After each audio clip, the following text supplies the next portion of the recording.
బయటకు రాగానే పొద్దున్న చూసిన పూజారి అక్కడే ఉంటాడు. ఆ పూజారిని చూసి వాళ్ళందరికీ భయం వేస్తుంది. పూజారి విరాట్ని చూసి, విరాట్ ఇక్కడ ఉన్నారేంటి? ఏం చేస్తున్నారు మీరందరూ ఇక్కడ? అతనెవరు? పొద్దున మీతో పాటు లేడే అతను. నేను పేరు చెప్పకముందే నా గురించి తెలిసిన వారు మీరు. ఇతనెవరో మీకు తెలీదా? అయినా ఇప్పుడు నటించాల్సిన అవసరం లేదనుకుంటా. ఇతను మా నాన్నని మీకు తెలుసు. ఇతన్ని మీరే బంధించారని కూడా నాకు తెలుసు. అప్పుడు పూజారి, విరాట్ ఇంకా అన్నీ మీకు తెలిసినప్పుడు నేను చేయాల్సిన పని కూడా ఒకటి ఉంటుంది కదా. మిమ్మల్ని చంపటం తప్ప నాకు ఇంకా వేరే ఆప్షన్ ఏం లేదు. అలా అంటూనే వెనక నుంచి లేజర్ గన్ తీసి కాల్చడానికి ప్రయత్నిస్తాడు. వెంటనే జే విరాట్ వాళ్ళ నాన్నని తీసుకొని పక్కకి ఎగురుతాడు.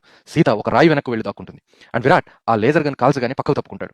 ఎన్నిసార్లు లేజర్ గన్తో షూట్ చేసినా విరాట్ ఒక్క లేజర్ కూడా దొరకకుండా తప్పించుకుంటాడు. అప్పుడు పూజారి పక్కనే ఉన్న బండరాయిని గాల్లోకి లేపి విరాట్ వైపు విసురుతాడు.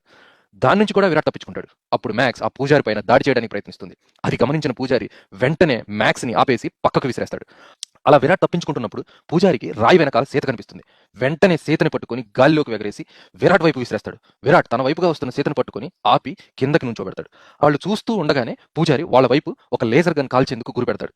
ఇక చేసేదేమీ లేక విరాట్ ఇలా అంటాడు, నేను అడ్డంగా నిల్చొని ఉంటాను, మీరందరూ ఇక్కడి నుంచి పారిపోండి అని.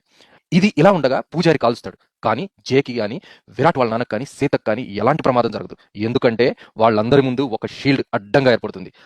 అది చూసి పూజారికి ఆశ్చర్యం వేస్తుంది. ఆ తర్వాత పూజారి కంటిన్యూస్గా లేజర్ గన్తో కాలుస్తూనే ఉంటాడు. కానీ విరాట్కి ఏమీ జరగదు. విరాట్ ఆ షీల్డ్ని అడ్డంగా ఉంచుకొని నడుచుకుంటూ వచ్చి పూజారి కంఠం పట్టుకుంటాడు.